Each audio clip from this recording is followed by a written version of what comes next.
Isa ka rin ba sa mga naging very active noong elementary at high school days sa mga clubs? Mapa Math Club, Makabayan Club, Chess Club, lahat gusto nating salihan. Pero isa nga sa pinakamabenta ang Science Club. At ngayong taon, muling kinilala ng Philippine Society of Youth Science Clubs o PSYSC ang mga nagagalingang science clubs sa buong bansa. Mapa-elementarya o sekundarya upang hiranging outstanding science club sa buong Pilipinas. Lahat lang yan dito lamang sa DOSTv Science for the People.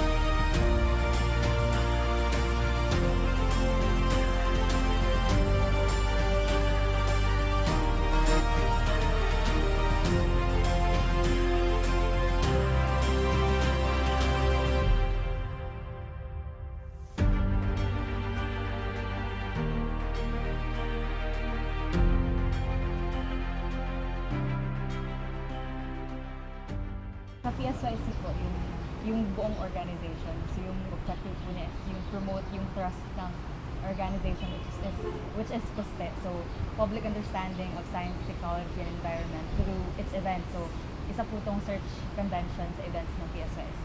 And then sa search, the goal is to recognize the science clubs that made the most impact and contribution to the community. So, yun, meron kaming different levels of grading for that to show na sila talaga yung pinakamaraming na input for the community. Okay, so breakthrough. Pagka-intindihan kasi ng breakthrough is parang exceeding or achieving the importance of an achievement. Parang exceeding yung kung ano yung standard, parang gano'n. So, for me,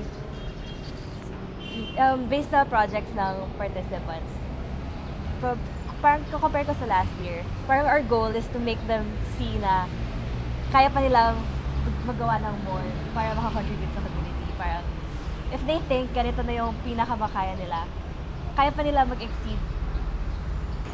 In essence, yung breakthrough is something na parang that will make a huge impact sa modern time natin. So, in-encourage namin yung student to innovate, create ideas na parang hindi lang sila nalilimatahan sa ganito. So parang go beyond their potential and explore. What I noticed last year when I saw the students present their projects, magagaling lahat. And then, but what I noticed is, kasi masyadong varied yung topics nila. So for this year, we decided to recognize science clubs with projects that come from different categories. So, meron kaming science and technology, education, and environment. So, you recognize each example, most innovative science project per category. First of all, in technicalities, kailangan affiliated sa PSY para makasali sila sa contest. And then, mag-undergo sila ng 4 levels of judging. So, first of all, they'll submit their yung report. project idea nila and all. And then second, we're going to check if talagang meron silang project. So we go to their project sites and then ask questions to the students kung ano yung goal nila, ano na yung nagawa nila. Ano yung future na nakikita nila for their project. And then sa third, we pass their project, their final portfolios to judges online so they can grade the reports.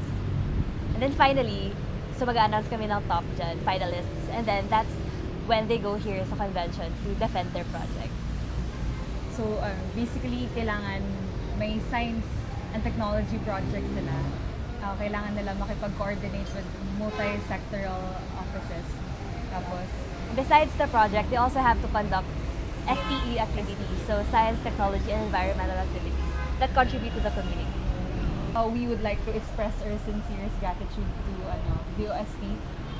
Kasi parang nakakatuwa na tas mas mapapadali yung pag-share, promote ng advocacy natin kasi yung goals ay same yung goals. Tapos wider yung reach pag ganun. What I see is na number one na nagagawa ng search talaga is to promote awareness of what we can do for the people, for the community. And I think partnering and working with the DOSTv with this, sobra great help yan for the future of the Philippines. For me, we need as many scientists, engineers, artists, professionals na to be involved as in yung for promoting, improving the economy of the country. Especially right now, kasi yung scientists dito sa Philippines talaga is underappreciated kasi mababa yung budget natin, diba? So, we really want to push na makita ng buong tao, buong katauhan, buong community yung importance ng science talaga and how it can help us. Ayun lang, naniniwala ako na lahat tayo born leaders, tapos meron tayong, as in, we are all, may potential in everyone to innovate, to create ideas na makapag-impact sa country.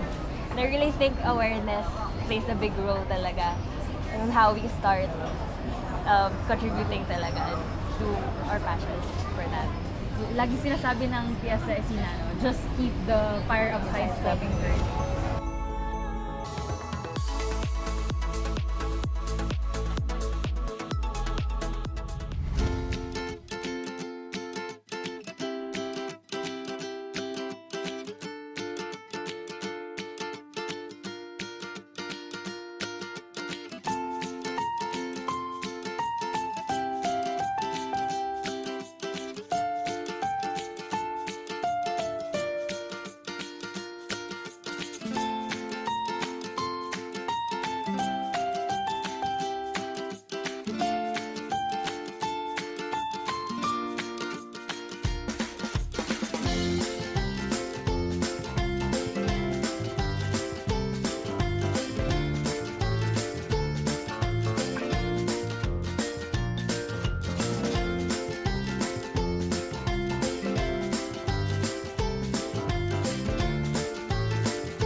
PSYSC, or the Philippine Society of Youth Science Clubs, is an organization of the youth, by the youth, and for the youth. So we are manned by college volunteers, student volunteers all over Metro Manila, and we serve elementary, junior high school, and senior high school students all over the country.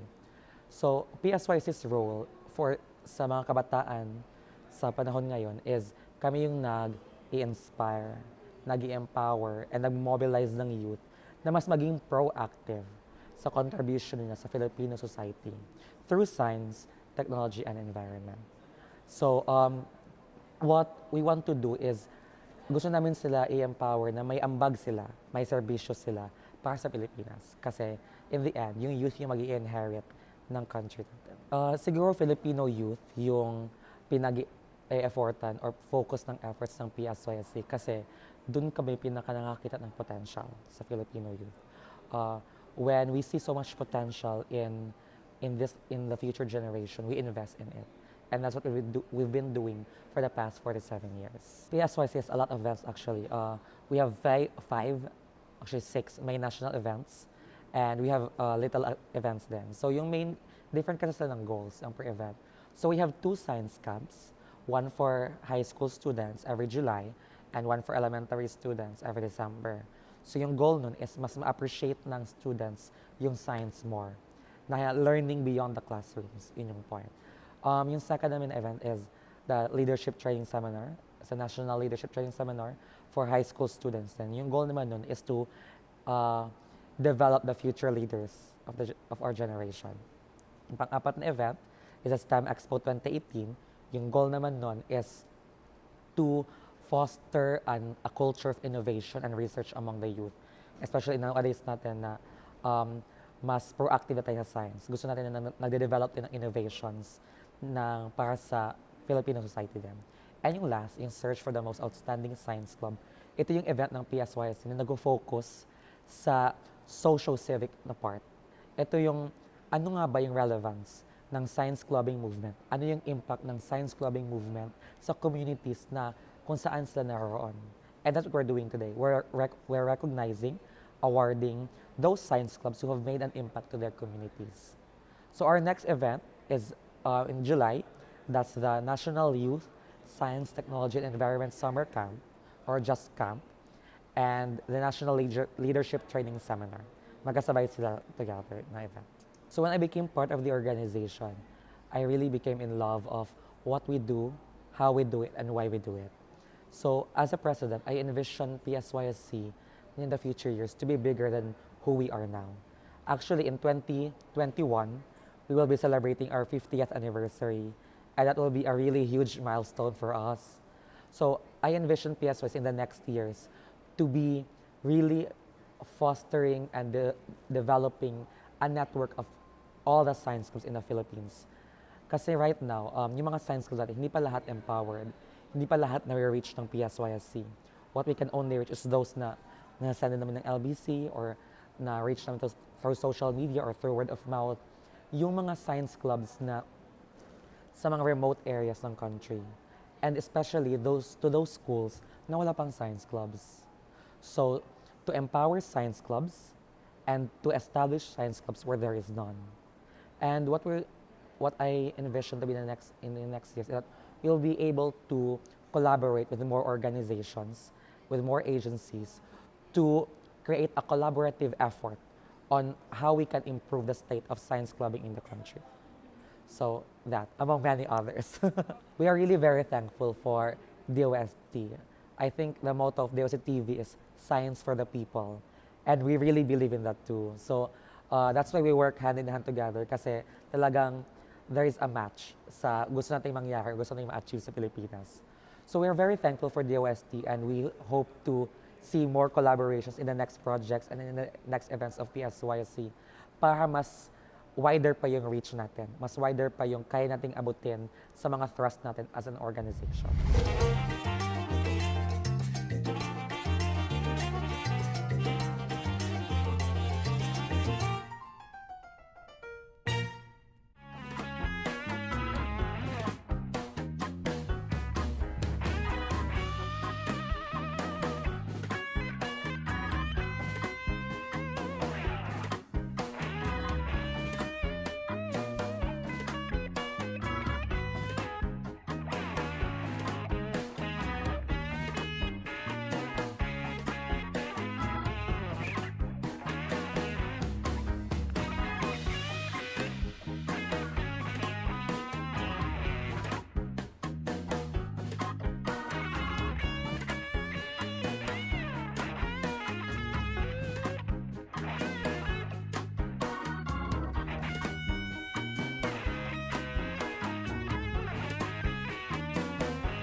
Missed an episode?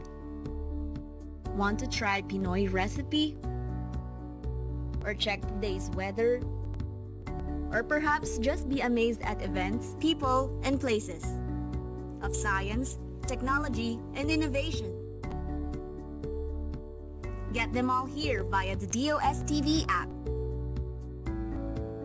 Just download the app and you'll see the shows anytime, anywhere. Don't be left behind. Be updated and watch DOSTv. DOSTv app. Now available on Google Play.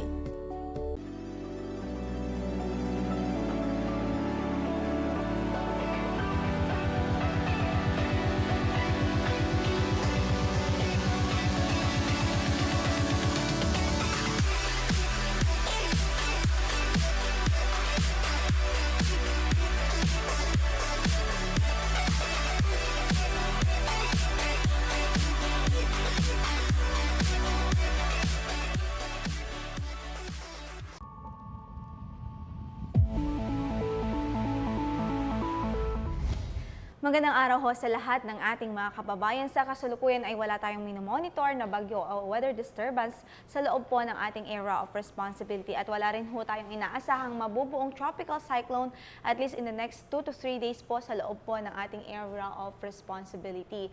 At sa ngayon po, easterlies pa rin ang patuloy na nakakaapekto at prevailing sa malaking bahagi ho ng ating bansa at nagkukos pa rin ito ng mainit at maalinsakang panahon. Samantala, dahil dito sa easterlies, inaasahan na rin ho natin na ang mga rehiyon ng Davao, Zamboanga Peninsula at maging ang mga lalawigan ng Maguindanao, Sultan Kudarat, Sarangani at South Cotabato ay makaranas ho yan ng maulap na kalangitan na may kalat-kalat na pagulan at pagkidlat pagkulog. But for the rest of the country, including Metro Manila, inaasahan ho natin ang generally fair weather maliban na lamang sa mga localized na mga pagulan o pagkidlat pagkulog lalong-lalo na ho sa dakong hapon at gabi. Dito sa Kamaynilaan, pwede pa rin umabot hanggang sa 34 degrees Celsius ang ating maximum temperature for today, habang sa Tugigaraw po ay pwede po rin umabot hanggang sa 39 degrees Celsius na maximum temperature. 25 degrees Celsius ho sa Baguio City, habang 33 degrees Celsius ho sa Legazpi City at 31 degrees Celsius naman sa Tagaytay City at 34 degrees Celsius sa Puerto Princesa City. Dito naman ho sa Kabisayaan, inaasahan natin na sa Tacloban pwedeng umabot hanggang sa 33 degrees Celsius ang ating maximum temperature sa araw na ito, habang 33 degrees Celsius din ho sa Cebu at sa Iloilo City. Sa Mindanao naman, particularly sa Davao City, pwedeng umabot hanggang sa 33 degrees Celsius ang ating maximum temperature for today, habang 33 degrees Celsius din ho sa Cagayan de Oro City at 34 degrees Celsius naman sa Zamboanga City. Samantala, good news pa rin sa ating mga kababayang mangingisda dahil wala pa rin ho tayong nakataas na gale warning sa anumang bahagi ng ating mga baybaying dagat sa araw na ito, kaya't inaalaw naman ho ng Coast Guard na pumalaot, maging yung mga maliliit na sasakyang pandagat. Inaasahan ho natin na banayad hanggang sa katamtaman lamang ang magiging pag-alon ho ng ating karagatan sa buong kapuluan. At para naman sa ating weather outlook, let's start here in Metro Manila. Inaasahan ho natin that in the next 3 days ay wala hong weather disturbance na makakaapekto din at makakapagdulot ng malawakang pagulan dito sa Kamaynilaan. Pero posible pa rin ho ang mga isolated na thunderstorms o yung pagkidlat pagkulog, especially during afternoon or evening. At para sa pagtayo ng ating temperatura dito sa Kamaynilaan, pwedeng umabot hanggang sa 34 degrees Celsius ang ating maximum temperature ho. Mula ho yan sa araw ho ng bukas o weekend hanggang sa Monday. Sa Baguio City naman, inaasahan din ho natin ang bahagyang maulap hanggang sa maulap lamang na kalangitan na may kalat-kalat na pagulan at pagkidlat pagkulog. At para sa kanyang pagtaya ng temperatura, pwedeng umabot hanggang sa 25 degrees Celsius ang maximum temperature ho natin doon sa Baguio City. Dito naman ho sa Legazpi City, pwede umabot hanggang sa 33 degrees Celsius ang ating maximum temperature in the next 3 days. At para sa pagtaya ng kanyang panahon, inaasahan lamang ho natin ang bahagyang maulap hanggang sa maulap na kalangitan na may kalat-kalat o pulupulong mga pagulan lamang o pagkidlat pagkulog. At para sa kanyang temperatura, pwede umabot hanggang sa 33 degrees Celsius ho na maximum temperature for tomorrow. Sa Kabisayaan naman ho, particularly sa Metro Cebu, inaasahan natin wala rin hong weather disturbance na makakaapekto doon ho sa Kabisayaan, especially sa Central Visayas, at least in the next 2 to 3 days. Kahit makakaranas lamang ang ating mga kababayan doon ng bahagyang maulap hanggang sa maulap na kalangitan na may mga pulupulong mga pagulan lamang o pagkidlat, pagkulog, lalong-lalo na po sa dakong hapon at gabi. Kaya't mag-antabay po tayo sa mga thunderstorm advisories na ipinapalabas ng Pag-asa. Doon po, particularly sa Facebook and Twitter accounts po natin, ukol nga po sa mga posibilidad ng thunderstorm occurrences, especially during afternoon or evening. At para sa pagtayo ng ating temperatura dito sa Metro Cebu, pwedeng umabot hanggang sa 33 degrees Celsius ang ating maximum temperature doon in the next 3 days. And finally, sa Metro Davao, wala ho tayong inaasahang malawakang pagulang mararanasan sa buong Davao, maliban na lamang sa isolated lamang ng mga pagulan o pagkidlat, pagkulog dahil sa thunderstorms. At para sa pagtaya ng kanyang temperatura, pwedeng umabot hanggang sa 33 degrees Celsius ang maximum temperature po sa Metro Davao at least in the next 3 days. Ang sunrise po natin kanina is 5:26 in the morning at inaasahan natin lulubog ang araw mamaya sa ganap na alas 6:20 ng gabi. Ito po si Lori Din de la Cruz mula dito sa Pag-asa. Magandang araw ho sa inyong lahat.